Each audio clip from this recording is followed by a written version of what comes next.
السلام عليكم ورحمة الله. ان شاء الله تكونوا كاملين بخير وعلى خير، وان شاء الله هذا الفيديو يلقاكم كامل بصحة ديالكم وكامل في اتم الاحوال ديالكم ان شاء الله.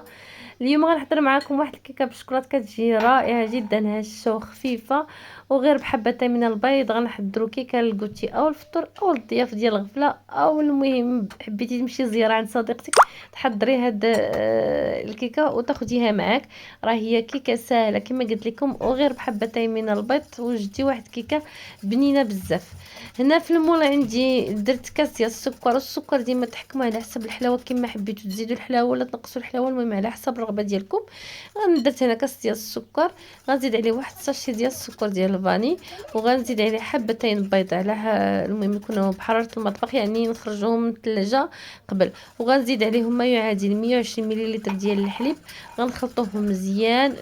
من بعد نزيد نفس 120 مليلتر ديال الزيت، المهم نفس الكميه لحقاش درنا غير حبتين من البيض، ما غنديرش 200 مليلتر.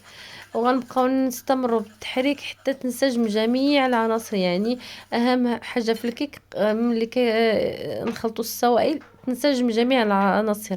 هنا عندي واحد كاس خيزو محكوك في الحكاكه رقيقه مع شويه ديال الكركاع شويه ديال الجوز، غنكون قطعته بالمس يعني غير شويه، ولكن كيعطي فيها واحد المذاق مختلف. هنا عندي تقريبا ما يعادل 2 ملاعق كبيره او 3 ملاعق كبيره ديال البودره ديال الكاكاو المر. غنغربلهم، اهم حاجه تغربليهم باش يكونوا ساهلين، يعني ملي غنحركوا الخليط ديالنا يذوب لينا الكاكاو.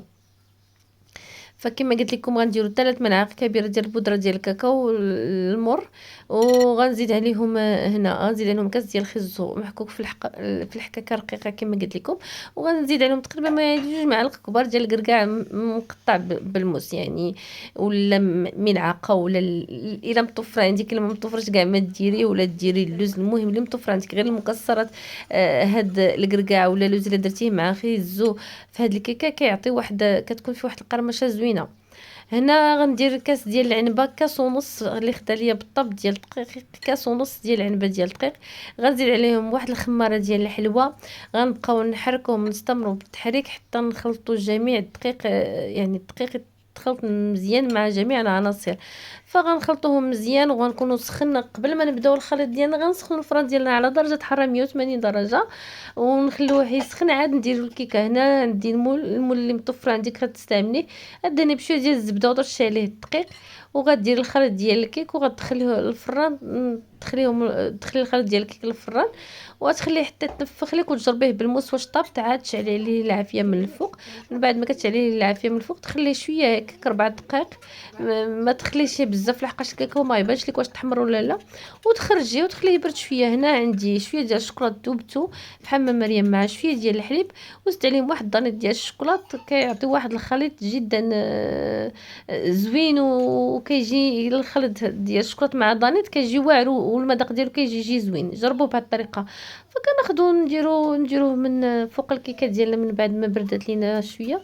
غنديروا الخليط ديال الشوكولاط كامل من فوق ونزينوها بالجوز. كيكه سهله كما قلت لكم، اقتصاديه غير بحبتين من البيض وكتجي واعره. ان شاء الله تجربوها وتنال الاعجاب ديالكم. فإلا وصلتي معايا لهنا ما تنساش ديري لايك للفيديو، اللي ما مشتركاش في القناه ديال الاشتراك وتفعيل الجرس باش يوصلها كل جديد ان شاء الله. فانا كنحاول نقدم لكم وصفات ساهلين ويكونوا في المتناول وفي نفس الوقت يكونوا بنينين. من بعد ما درنا شوكولاط كما شاهدتوا، خدينا الشوكولا ديال الدهن حتى هو درناه من الفوق باش يعطينا، يعني نديرو خطوط هكا باش يعطينا شكل زين يكون زوين. فكما قلت لكم الى عجبتكم الوصفه ديال اليوم فما تنسونيش من تشجيعوا تعليقكم الزوينه ودعواتكم الزوينه. فزعما جربوها، فهي سهله واقتصاديه وفي نفس الوقت كتجي هشيشه وبنينه. خذوها زياره لصديقتكم ولا لحبابكم ولا لوليداتكم، المهم حضروها بكل حب وان شاء الله تنال الاعجاب ديالكم. فإلى عجبتكم الوصفه ما تنسونيش من التشجيع، ونقول لكم نتلاقاو في امان الله جميعا.